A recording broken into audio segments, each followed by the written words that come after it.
Hello बच्चों, कैसे आप लोग आए के समझ में होंगे। आज मैं लेके आया हूँ क्लास 12 का ऐसे 1 का एग्ज़ाम का हिंदी ग्रामर का वीवीआई क्वेश्चन का एमसीक्यू का सेट 1।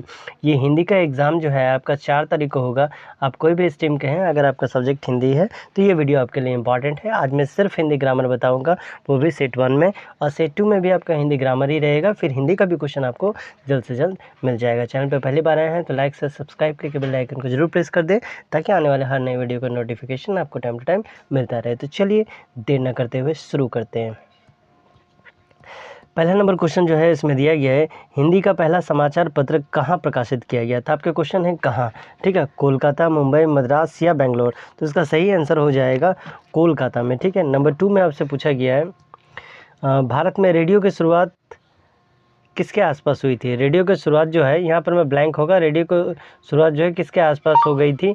1800 ईस्वी, 1892, 1900 या 1905। तो इसका सही आंसर हो जाएगा 1905 में। यहाँ पे ब्लैंक रहेगा, ठीक है, यहाँ पे स्पेस रहेगा। इसके बाद तीसरा नंबर में आपसे पूछा गया है,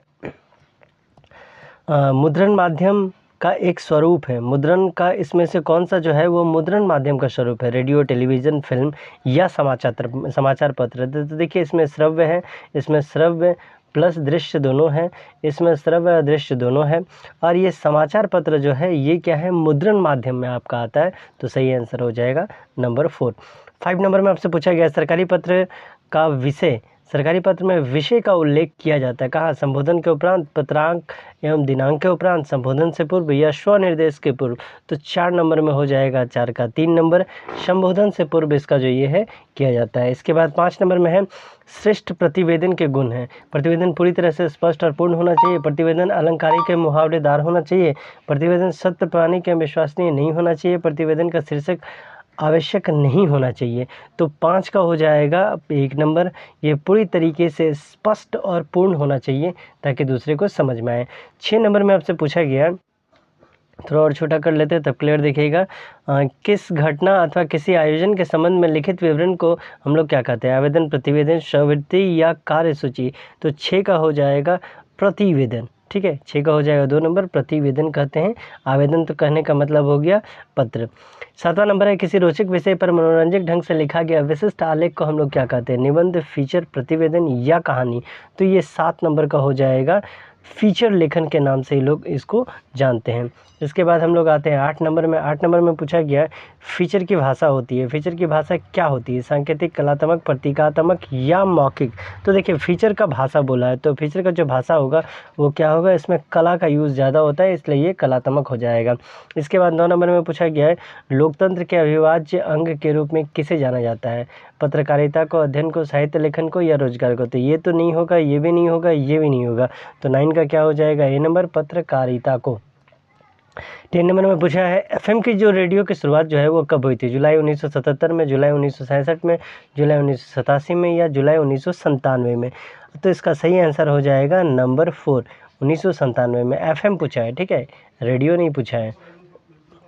11 नंबर में पूछा गया है, समाचार पत्र के आय का प्रमुख स्रोत क्या है, समाचार पत्र की बिक्री, विज्ञापन, 1 और 2 दोनों, या इसमें से कोई नहीं। तो इसका सही आंसर हो जाएगा नंबर 3, क्योंकि ये भी चाहिए तब जाकर के ये संपन्न होगा। 12 नंबर में आपसे पूछा है, किस प्रारूप में संबोधन और स्वनिर्देश नहीं होता है, ज्ञापन में, सरकारी पत्र में, अर्धशासकीय पत्र में या अनुस्मारक में, किस पे नहीं होता है।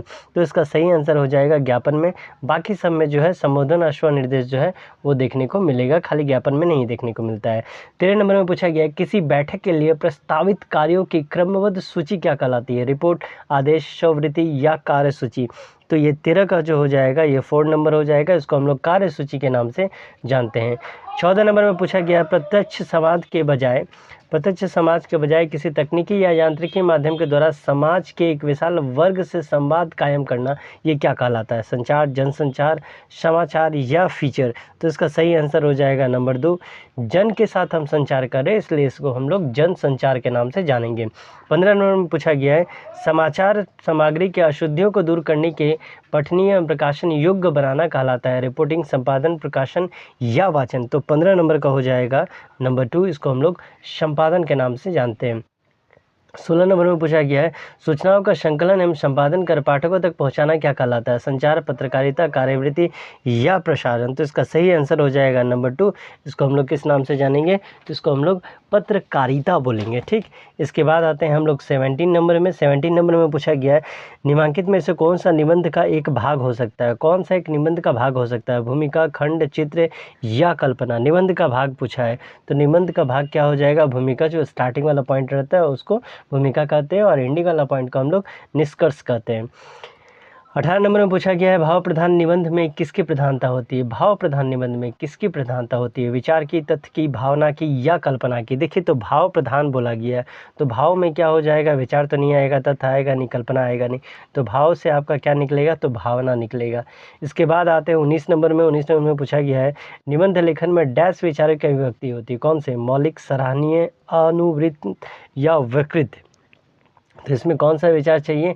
निबंध में आपके मौलिक विचार जो हैं वो जागृत होते हैं। इसके बाद 20 नंबर में पूछा गया है, समाचार पत्र के संपादक के नाम लिखे गए पत्र में संबोधन हेतु किस शब्द का प्रयोग प्रचलित है? महोदय, प्रिय, महानुभव या बंधु? तो इसका सही आंसर हो जाएगा नंबर 1, महोदय जो है ये प्रचलित है। तो ये क्या था? आपका क्लास 12 का सेट 1 था, जो आपका 14 तारीख को, 4 तारीख को जो एग्ज़ाम होगा उस एग्ज़ाम में ये क्वेश्चंस ज़रूर आएंगे। मिलते हैं अगले वीडियो में, तब तक के लिए bye bye and take care.